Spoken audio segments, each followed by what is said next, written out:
ang naglayas. Yung isa, iniwan ang lolang punong-puno ng pag-aalala. Ang isa naman, ang inang balisa. Saan nasadlak ang mga dalagita? 61 taong gulang na si Lola Luisa at siyang nagpalaki sa 15 taong gulang niyang apo na tatawagan natin sa pangalang Kayla simula na maghiwalay ang mga magulang niya. 19 dapat alis yan eh. Pinatawag ko yung ama, sabi ko yung anak mo hindi ko na kaya. Ibinabalik ko na sa'yo, ikaw na ang mag-alaga. Yan lalayas, naawat ko lang. Kasi pinipilit niyang mabuo yung pamilya niya. Kasi ano siya, produkto ng broken family. Laking gulat daw ni Lola Luisa nang totohanin ng apo ang kanyang pagbabanta na lumayas. At noong ika-21 ng Marso, tuluyan ang naglayas si Kayla kasama ang isang kaibigang babaeng menor de edad rin. Sa tulong ng ilang kaibigan ni Kayla, napag-alaman niyang napasok siya sa isang videoke bar. Tulad ni Lola Luisa, balisa na rin ang inang itatago namin sa pangalang Perla. Labis daw siyang nabahala sa kanyang anak na 15 taong gulang din tulad ng kaibigan niyang si Kayla. Hindi po ako nakakatulog, hindi ako nakakakain, pati trabaho ng bahay, hindi ko masyado nagagampanan dahil sa kaka. Kahit saan ako umiikot, parang lumulutang ako sa alapap dahil mahanap ko lang siya, sabi ko ma.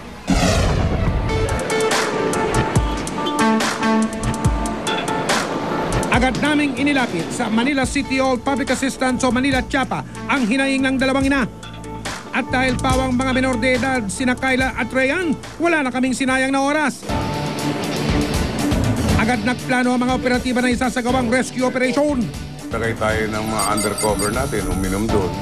At inalam muna natin kung talagang positive na nandun.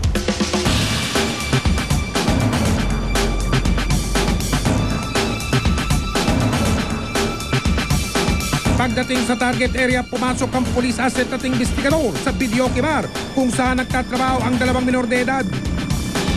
Panggap ko yung customer. Pagdating namin, nakita na namin agad yung isang bata dun yung sa ID, nakita agad namin, nakaupo dun sa lamesa, yung kausap na lalaki, giinom sila ng beer. At nang makumpirma na naroon nga ang dalawang dalagitang hinahanap, nagbigay na sila ng udyat para sa rescue operation.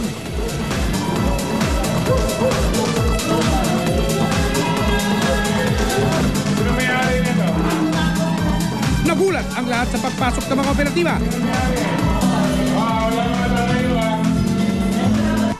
Bukod kina Kayla at Rayan, isinama rin ng operatiba ang isa pang pinag-iinalaang minor de edad mula sa bar. Sige na!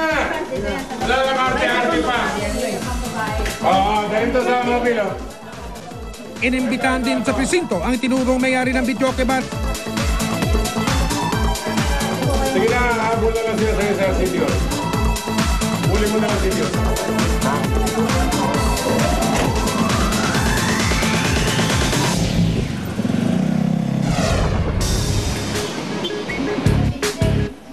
Sa pagharap nila sa tanggapan ng Manila Chapa, bumuhos na ang damdamin na maglola at mag-ina.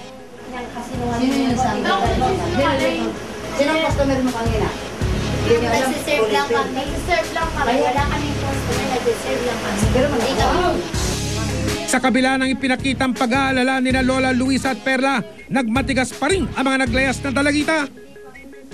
Pinapalayas na nga ako nun eh. Kaya inano ko na lang, lumayas na talaga ako. Wala naman po kami ginagawa masama. Ano lang po kami tatrabaho. Nagsiserve lang po. Tagapunas ng lames, nagsiserve ng alak. Samantala, nangatwira ng may-ari ng videoke bar na nagmamagandang loob lang daw siyang kupkupin ang mga dalagita. Ano po nga po talagang sure silang mag-aaral sa akin, ganyan. Ang hirap. Eh ako lang po. Gusto ko lang kumita. Sige, kung nandyan kayo, pumasok kayo. O hindi, okay lang ako. Sabi nila 18 naman sila eh. Naku po, wala pong masamang magmalasakit pero sana lang ay naaayon yan sa batas. Malinaw kasi sa batas na pinagbabawal ang pagtatrabaho ng mga batang wala pa sa hustong gulang.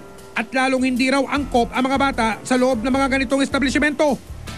Doon po sa may-ari, kay Rosemary Amarillento, siya po ay nasunto ko ng 7610 o child abuse. Kung mapapatunayan ko sa husgado, ito po ay walang piyansa, permanenteng kulong po ito. Well, upon receiving yung recommendation ng DSWD, nag-positive yung establishment na nag-employ sila ng 3 minors. Bali, yun ang gagamitin nating grounds para ma-issuean sila ng closure order. Nitong Martes, tuluyan ang ipinasara ng mga otoridad ang naturang bar. Kinabukasan, iniharap ang dalawang dalagita sa Kawaninang Manila Social Welfare Development o MSWD. Dito rin nakumpirma na menor de edad din ang isa pa nilang kasamahan. Pero dahil hindi raw naging maganda ang kanyang naging kapalaran, gusto na raw niyang umuwi sa kanilang probinsya. Ay, wala po akong idea noon. Tapos, nung gabi po noon, nakita ko na ganun ginagawa nila. Tapos, ang una po talagang pumasok sa isip ko, uwi na lang ako. Yun nga lang, wala po akong trabaho. Kaya sabi po ni Ate Jen, pagtiisan ko muna ng ilang araw nang may makaipon ako. Inusisa rin ang tanggapan ng dahilan ng galit sa kanilang pamilya ng dalawang batang nasagip mula sa bar.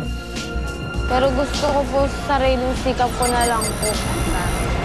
Kasi po ayoko po sa kanilang umasa. Kasi po may time po na nagsusubat sila. Po, parang lang po, kasi po wala na rin akong ginagawa sa bahay, nag-less nga po ako. Kaya naghanap na lang po ako ng trabaho para may pangkain din ako sa pang-araw-araw. Pinaalalahanan sila ng mga kawani ng MSWD na hindi solusyon sa kanilang problema ang paglalayas. Makikinig kayo sa mga magulang nyo. O, tapos kayo naman, mga mami, bantayan nyo naman ito mga to. At tatandaan ninyo, hindi obligasyon ng gobyerno, hindi solo obligasyon ng gobyerno na pangalagaan lang kapakanan ng mga anak ninyo. Kung meron mang number one na obligasyon na pangalagaan ng kapakanan nila nagmumula sa pamilya. Dito sa Reception and Action Center ng Maynila, pangsamantalang tutuloy ang tatlong nasagip na menor de edad. Kasi yung dalawang batang ito ay talagang definitely ay gusto munang ihiwalay muna yung sarili nila sa pamilya nila. Kasi nagkaroon yata ng ng pamilya. Ngayon kung ready na yung bata na sila ay makabalik sa pamilya nila, why not? Pero sa ngayon, temporarily, ilalagay muna namin sa isang institution namin yung counseling ng mga bata, counseling ng parents. Pumayag naman sila Lola Luisa at Nanay Perla sa pasya ng otoridad. Umaasa silang hindi pa huli ang lahat para sa kinabukasan ni Kayla at Rayan. Masaya ako na malungkot dahil ibang klase na managot yung mga apo ko ngayon eh. Hindi na siya yung dati nakilala ko na mapagmahal. Ngayon hindi na eh. Parang malabo ko ng kakilala eh. Sa DSWD.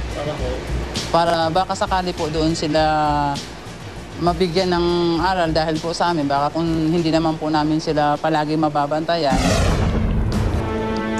Sa ating mga kabataan, sakaling maligaw kayo ng landas, hindi solusyon ang pagpasok sa hanap buhay na labag sa batas at kung saan maaari kayong mapahamak. At sino man ang kumukonsinti rito, hindi palalampasin ng mga otoridad at ng investigador. Hanggat may namalya, hanggat may napi, patuloy tayong umaksyon. Kaya makipagtulungan po kayo sa investigador, ang mga abusado at ang mga manloloko. Huwag natin tatantanan. Hanggang sa muli, ako po ang inyong kapuso Mike Enriquez sa dito, ang investigador.